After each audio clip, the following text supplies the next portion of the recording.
Hello and welcome back to your social science class, जो मैं हमेशा कहती हूँ आपकी खुद की क्लास है। करें शुरू आज के हम एक्स्ट्रा क्वेश्चंस, बट चैप्टर हमारा 5 ही है क्योंकि हमने पिछली क्लास में चैप्टर 5 के एक्सरसाइज क्वेश्चन डिस्कस किए थे। तो आज है बारी हमारे एक्स्ट्रा क्वेश्चंस की। क्वेश्चंस बुक वाले, एक्स्ट्रा क्वेश्चन बुक में चैप्टर के इनसाइड वाले। So there is no big difference क्योंकि दोनों के दोनों क्वेश्चंस चैप्टर से ही रिलेट करते हैं। बट फिर भी कुछ बच्चों को लगता है कि भाई हमें इनसाइड का नहीं आता, so I am helping you with that. तो इनसाइड के मैं सिर्फ क्वेश्चन आंसर्स ही नहीं फॉर्म करती, you know it very well. Till now हमने 4 चैप्टर के डिस्कस कर लिए हैं। जैसा भी मुझे लगता है, जैसे आज मैंने पहली बार मैच द फॉलोइंग आपके लिए बनाए हैं, तो हमारे फिलअप बन सकते हैं, ट्रू फॉल्स बन सकते हैं, एमसीक्यूज भी बन सकते हैं। क्योंकि मैं हमेशा कहती हूँ आपको मेरा काम क्वेश्चन देना है। क्वेश्चन किस फॉर्म में आएगा that depends on your particular subject teacher, जो भी आपका क्वेश्चन पेपर बनाएगा। But the main matter will be this that I am providing you. इसके साथ साथ आपको क्या याद करना होता है भाई, जो चैप्टर के दोनों तरफ इधर लेफ्ट या राइट में जो भी रिटन टर्म्स होती हैं, दी हुई टर्म्स होती हैं, डेफिनेशंस होती हैं, वो आपको जरूर याद करनी है एज ए इनसाइड पार्ट। तो वो मैं लीस्ट कवर करती हूँ क्योंकि मैं ऑलरेडी आपको बता देती हूँ ऑलमोस्ट हर एक चैप्टर में। तो शुरू करते हैं आज के extra question, chapter number 5 India के बारे में जो हमने पढ़ा था। बहुत सारे नाम रखे गए इंडिया के। तो हमारा पहला क्वेश्चन है about match the following, but इसमें हमें मैच क्या करना है, to the given ancient names with the present names. तो ये इंडिया के कुछ पार्ट्स के नाम हैं जो हमारे एंशिएंट टेक्स्ट में मेंशन है, और ये इंडिया के प्रेजेंट पार्ट्स के नाम है। तो हमें मैच करना है कि पुराने जमाने में जैसे कश्मीरा किसको, किसी एक रीजन को कहा गया ना, तो आज वो कौन से रीजन को कहा गया है, वो नाम दिया गया है कश्मीर को। एंड आई होप यस, मैंने पहली बार थोड़ी भाई एमसीक्यूज हम पहले भी चैप्टर में डिस्कस कर चुके हैं, सेकंड या थर्ड में इफ यू रिमेंबर। तो वहां पे मैंने आपको मैच द फॉलोइंग करने का तरीका भी सिखाया था। तो सेम मेथड अभी आपको अपनाना है। As if this question will be given in the question paper, तो आंसर शीट में कैसे लिखोगे आप। आज देखो, मैंने पिछली बार आपको ये अल्फाबेट्स और नंबर्स लिख के बताए थे कैसे करना है। आज मैंने ऑलरेडी लिखे हुए, कॉलम भी लिखा हुआ है। तो अगर आपको आंसर नंबर 1 लिखना है, you are going to write answer, this is your question number 1। इसको छोड़ो, हम आंसर नंबर 1 ऊपर आप मैच द फॉलोइंग या जो भी आप क्वेश्चन का रेफरेंस आंसर नंबर 1 का नंबर 1 पार्ट भी ले सकते हैं। तो आंसर नंबर 1 इसका फर्स्ट पार्ट, तो आप लिख दीजिए कश्मीरा, एंड इसके आगे आप इसका सही आंसर कश्मीर लिख दीजिए। समझे? तो आई हैव अगेन रिकॉल्ड कि आपको एमसीक्यूज के क्वेश्चन अपनी आंसर शीट में कैसे लिखने होते हैं। This is the best way, teacher को पता चलता है कि भाई बच्चे को कुछ आता नहीं। तो अगर आप यूं स्केल लगाकर इधर उधर से क्रिस क्रॉस करके आपने मैच द फॉलोइंग कर दी, तो ऐसा लगता है कि फर्स्ट सेकंड क्लास का बच्चा कर रहा है। तो हमारा फर्स्ट का आंसर है Kashmir. So let's write 1 in front of this. Kurukshetra Haryana के लिए यूज हुआ है। वंगा हमारे बंगाल रीजन के लिए यूज हुआ है। फिर आ जाता है प्रागज्योतिषा, जो कि हमारे असम रीजन के लिए यूज हुआ है। बच जाते हैं कच्छा और केरला। सो कच्छा से हमारा कच्छ बन जाता है, और Kerala it is given as Kerala itself. Wow, luckily हमारे ई और एफ सामने ही आ गए answers. So this is about the MCQs pattern, आपको कैसे सॉल्व करना है, और आंसर्स मैंने यहाँ मेंशन कर दिए हैं। आप अपनी फेयर कॉपी में अगर करते हैं मतलब भाई आपके अगर सब्जेक्ट टीचर आपको बोलते हैं कि भाई एमसीक्यूज कॉपी में करके लाओ, तो ऐसा करना है, एग्जाम में ऐसा करना है। क्लियर? बढ़ते हैं आगे। अब मैंने लिए हैं आपके लिए फिल इन द ब्लैंक्स। तो फिल इन द ब्लैंक्स, जैसा कि मैं हमेशा कहती हूँ, किसी भी फॉर्म में ट्विस्ट होके आ सकते हैं, बट मैंने फिल इन द ब्लैंक्स में लिए। सो प्लीज पे अटेंशन, क्योंकि कंप्लीटली इनसाइड होता है। आपके जो पैराज इतने बड़े बड़े दिए होते हैं जिसको देख के आप घबरा जाते हो, तो उसको घबराने की जरूरत नहीं है। उसको इजी करने के लिए मैंने उसमें से कुछ इंपॉर्टेंट क्वेश्चंस एक्सट्रैक्ट किए हैं। क्वेश्चन नंबर 1 है the north west reason. North west, तो एक रफल इंडिया का मैप अगर रेफर करें, south, so this is going your Gujarat and okay. So north west हमारा ये वाला रीजन आ जाता है। एक्चुअली आप इसको एंटायरली भी ले सकते हैं। तो इसमें हमारा लद्दाख, जम्मू कश्मीर, उत्तराखंड, पंजाब, हरियाणा, राजस्थान, गुजरात के कुछ हिस्से और थोड़ा सा यूपी भी आ जाता है। So we are talking about this region. तो इस रीजन जो इसको सब कॉन्टिनेंट, इंडिया एज अ सब कॉन्टिनेंट, सब कॉन्टिनेंट क्यों बोलते हैं बताया था ना, मतलब मेन जो एशिया कॉन्टिनेंट है उसका एक हिस्सा है इंडिया जो कि है इंडियन ओशन में वाटर बॉडी में बाहर की तरफ एक्सटेंडेड है, that is southern part of India. So हम बात कर रहे हैं कि इंडियन सबकॉन्टिनेंट के नॉर्थ वेस्ट रीजन को क्या कहा गया था। So it was known as Sapta Sindhava. क्यों? रीजन मैंने आपको पहले भी बताया था। इधर का जो पाकिस्तान अफगानिस्तान का रीजन है ये पहले इंडिया का ही हिस्सा था, तो यहाँ पे बहती है इंडस रिवर, तो उसी के नाम पर इसको, not exactly on the basis of the name of the Indus itself, सप्त सिंधवा का मतलब है, सप्त का मतलब हमारा सात, it is a Sanskrit word के हिंदी वर्ड संस्कृत, तो सप्त का मतलब है सात, सिंधवा यहाँ पे सिंधु नदी एक रिवर से रेफरेंस है, तो 7 रिवर्स, लैंड ऑफ 7 रिवर्स होता है भाई सप्त सिंधवा। बट हमें तो सिर्फ नाम जानना था, तो सप्त Sendhwa is the name and meaning मैंने आपको बता ही दिया है। सेकेंड फिलअप, सिंधवा का मतलब क्या है? So the word Sindhava comes from Sindhu, that is the Sindhu river that flows in Pakistan at present, जिसको इंग्लिश में इंडस रिवर भी बोलते हैं। Which refers to which river? ये लो, मैं इसी की बात कर रही थी, तो आंसर आ गया हमारा इंडस रिवर। सिंधु हिंदी में, इंडस इंग्लिश में। नेक्स्ट है हमारा Jambul tree is also known as, तो भाई जाम्बुल, पहले तो एक थोड़ा सा रिकॉल कर दूं, जाम्बुल हम लोग जामुन के पेड़ से रिलेट कर रहे हैं यहाँ पे।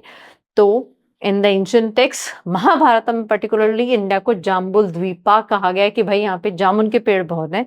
Might be in ancient times जहाँ पे जो भी आया था या रह रहा था, ही फाउंड आउट, और ही की जगह पे शी भी हो सकता है, सो दे फाउंड आउट कि यहाँ पे जामुन के पेड़ ज्यादा, तो इसका नाम जाम्बुल द्वीपा रख दिया। So Jambul is also known as, Jambul tree को एक और नाम से जाना जाता है, वो है मलाबार प्लम के नाम से। Next is in north India, Bharat को, मतलब भारत एक वर्ड है जिसको दो तरीके से लिखा जाता है इंडिया में ही, एक तो नॉर्थ इंडिया में, एक साउथ इंडिया में। तो भाई हमारा जो नॉर्थ इंडिया में इसमें लिखा जाता है भारत, और साउथ इंडिया में लिखा जाता है भारतम, संस्कृत का उसमें एक्सेंट आ जाता है। Fifth is Persian refer to India, Persians ने इंडिया को क्या कह के बुलाया? रिमेंबर, कुछ लोग कुछ वर्ड प्रोनाउंस नहीं कर पाते थे, तो उन्होंने हमारा नाम रखा था हिंदी या हिंदू। नेक्स्ट जो हमारा क्वेश्चन है वो इसी से रिलेटेड है, ancient Greek named our region, तो ग्रीक लोगों ने इंडिया का नाम क्या रखा था? It is quite interesting, Indoi Indike. वैसे ही चाइनीज लोगों ने हमारा नाम क्या रखा था? The ancient Chinese refer to India as, सबसे interesting, Yintu Yindu, because they were unable to pronounce H. और हमने पीछे बात की थी किसकी भाई? एंशिएंट ग्रीक लोगों की, तो वो भी एच नहीं प्रोनाउंस कर सकते थे, तो ग्रीक लोग एच को आई प्रोनाउंस करते थे, और जो हमारे चाइनीज लोग थे ये एच को वाई प्रोनाउंस करते थे, तो इन्होंने इंडिया का नाम रख दिया यिंतु या यिंदू, whatever they used to call it. Chinese word derived from Sindhu was, अब हमें एक वर्ड का बताना है, वर्ड कौन सा जो कि एक चाइनीज वर्ड है जो सिंधु के लिए यूज हुआ है, सिंधु से डिराइव हुआ है, और उसका मतलब क्या है? So the word is Tianzu and इसका मतलब है heavenly master, related to the god itself, heavenly, स्वर्ग में रहने वाले, that is. Then Hindustan term was first used in कौन सा इंस्क्रिप्शन? हम लोगों ने क्वेश्चन आंसर में भी डिस्कस किया था, पर्शियन इंस्क्रिप्शन पे, ना कि किसी ग्रीक या किसी अदर पे। Okay, that was all about the Philips. अब है क्वेश्चन नंबर 3 की बारी। So few questions, but pay attention, आज तो पक्का ही ज्यादा नहीं दूंगी, थोड़े से क्वेश्चन होंगे। How do we define India? आप इंडिया को कैसे डिफाइन कर सकते हो? अब आपको कहा जाए कि आप अपने घर को डिफाइन करो, तो कैसे करोगे? पिंक कलर का दिखता है या व्हाइट कलर का पेंट किया हुआ है, ये इस एड्रेस पे है, बट हम इंडिया को कैसे डिफाइन करेंगे? Of course we can define, India का भी तो एड्रेस है भाई, ये एशिया का हिस्सा है, इसको सब कॉन्टिनेंट कहते हैं। एशिया के किस पार्ट में है? सदर्न पार्ट में है, सो ये भी तो इंडिया का एड्रेस ही है। So let's check out, India is a country in South Asia. अब यहाँ पे देख सकते हैं मैप पे, it is the above part is India, और यहाँ पे कुछ, ये हमारा एंशिएंट इंडिया का मैप मैंने यहाँ पे पर्टिकुलरली रेफरेंस के लिए लिया है, तो पहले ये सारा रीजन पाकिस्तान अफगानिस्तान वाला सारा इंडिया में था, तो इंडिया साउथ एशिया में आता है, that is known for its cultural heritage के लिए इंडिया जाना जाता है, अनेकता में एकता, फिर भी बहुत सारे यहाँ पे पुराने रीति रिवाज चले आ रहे हैं, यहाँ का जोग्राफिकल डाइवर्सिटी, क्यों? क्योंकि इंडिया का ये जो आप सदर्न पार्ट देख रहे हैं, किसी भी देश का किसी भी कॉन्टिनेंट में such kind of geographical division is not there. Wide division, क्योंकि इतना सदर्न पार्ट जो इंडिया का है इंडियन वाटर बॉडी में एक्सटेंडेड इंडियन वाटर बॉडी, भाई नीचे इंडियन ओशन है। एंड अपर पार्ट जो नॉर्थ का पार्ट है that is comprised of land, दोनों तरफ लैंड मासेस है। तो एक नेचुरल डिवीजन हो गया geographically, southern and northern. Otherwise India को डिवाइड करने का एक और पॉइंट भी है, वो है ट्रॉपिक ऑफ कैंसर, जो इंडिया के ऑलमोस्ट बीच से जाते हुए इसको दो में डिवाइड करता है। So getting back to the track and historical significance, India का इतिहास भी बहुत इंपॉर्टेंट रहा है। As in no other nation was exploited by any other nation in the terms of more than 200 years ago. India का जितना कोई wealthy region भी एंशियंट टाइम्स में कंसिडर नहीं होता है। So there are various reasons for that we can say कि India का हिस्टोरिकल सिग्निफिकेंस वर्ल्ड हिस्ट्री में भी है।